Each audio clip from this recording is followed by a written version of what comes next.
আসসালামু আলাইকুম।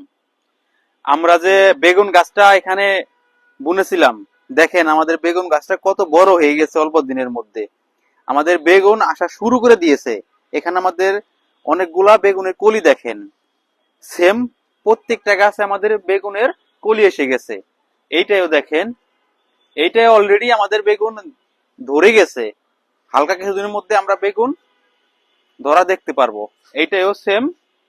এদিকে আসেন, প্রত্যেকটা গাছ আমাদের অনেক সুন্দর হয়েছে। আমরা আপনাদের দেখাইছিলাম যে কিভাবে গাছ বুনি, আর কিভাবে দেখেন এখন প্রত্যেকটা গাছ অনেক সুন্দর হয়েছে, অনেক বড় হয়েছে। এখানে আমাদের দুইটা সিম গাছ আছে, আর সিম গাছ দুইটা অনেক বড় হয়ে গেছে। এখানে আমাদের একটা জাংলা করতে হবে, আমরা কিছুদিনের মধ্যে একটা জাংলা করে ফেলবো। সেটা আপনাদের আমরা দেখাবো কিভাবে আমরা জাংলা করি। এখানে আমাদের আরেকটা সেটে দেখেন, এখানে আমাদের টমেটো গাছ দেখেন। টমেটো গাছটা কত সুন্দর, কত মোটা, কত পাতাগুলা বড় বড় হয়েছে, আমাদের টমেটোর ফুল এসে গেছে।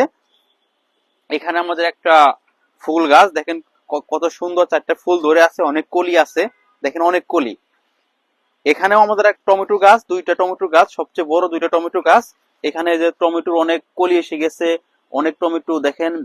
এখানে টমেটো ধরলে আশা করা যায় অনেক টমেটো ধরবে, ইনশাল্লাহ ধরবে, যেহেতু আমরা গাছটা অনেক যত্ন সহকারে আমরা বড় করে তুলছি, সেক্ষেত্রে আমাদের টমেটো ধরবে।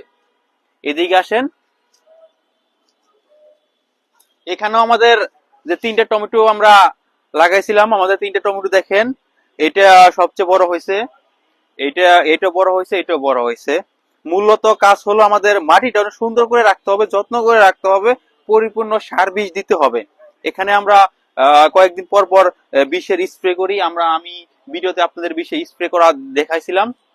এখানে দেখেন আপনাদের আমাদের লেবু আছে, আহ অনেক লেবু ধরছে, দেখেন এই এখানে অনেক লেবু আছে, অনেক লেবু ধরছে। লেবু গুলো খেতে অনেক সুস্বাদু। এই লেবুর ভিতরে কোনো বিচি নাই। দেখেন লেবুর অনেক মুকুল আসছে। এখানে একটা সুন্দর একটা লেবু, লেবু কিন্তু অনেক বাসনা। আপনারা এই লেবুটা চুষা শুদ্ধও খেতে পারবেন, কোনো সমস্যা নাই। সেক্ষেত্রে আরো বেশি টেস্ট লাগবে, উপকার হবে। দেখেন অনেক লেবু আছে আমাদের এখানে, এই লেবু, এখানে লেবু। লেবু গাছটা দেখেন সুন্দরভাবে, লেবু গাছটা দেখেন কত বড়।